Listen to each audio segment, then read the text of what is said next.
Okay, so I have some white cake here that we're going to start with, and let me just see. I usually cut this edge off because it usually goes lower and doesn't have quite all the filling in there. So just toss that or give it to your kids or husband so they don't bother you.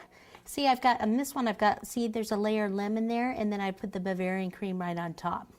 Okay, and then just froze it. Now on the white cake, just the way it bakes, underneath usually has a little, you know, that browning. Can you see that there?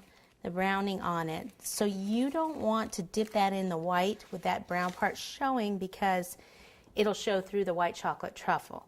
So we still have to cut off the top part. Like this is what the top usually looks like. So you want to cut that off because this top of this is going to end up being the top of our Petit-Fours. And it's still a little uneven, but you know, it's going to be easier for me to trim it once I cut a strip and cut it down. So if you just want to do the square Petit-Fours, this is what you do. You take, I've already cut one nice straight line. You put the ruler right up against here, and then you need a serrated knife, preferably with a kind of a thinner blade.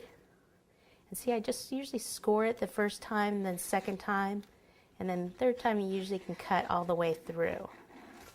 Okay, again, this cake needs to be frozen when you do this, okay? And then frozen when you dip it, or it's going to fall apart. So then you can take this off. This part's going to be the bottom right here, so it doesn't matter. Let me just put it on this paper so I don't mess everything up here.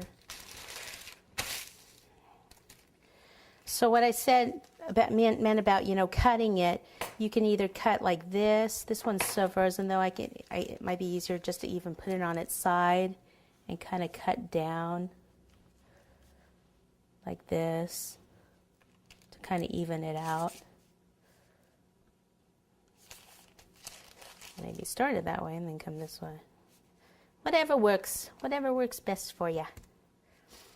And I think just there, and then the rest of that looks pretty even. Okay, so now the end part here isn't quite perfect.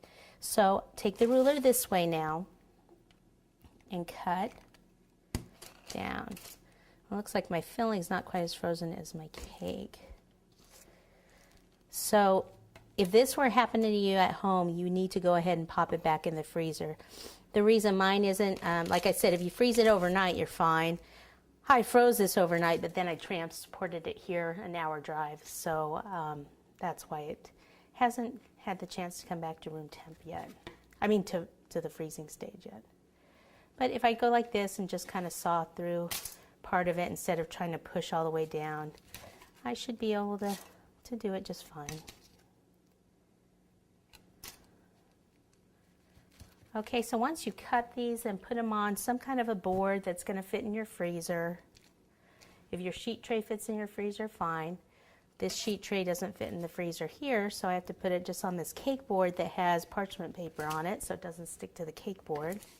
Okay, so if I want to do some white bunnies, then I need to make some out of white cake. What you do is you just take this and push down.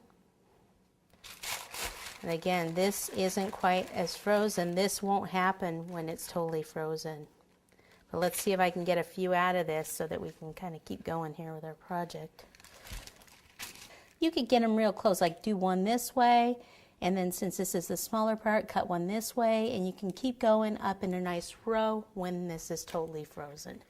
Okay, for the baskets and for those we are going to use, oh actually we need a couple of these for the, actually let me just cut one more.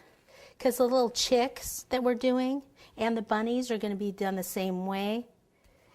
So let me just, can't hurt to just do a couple more.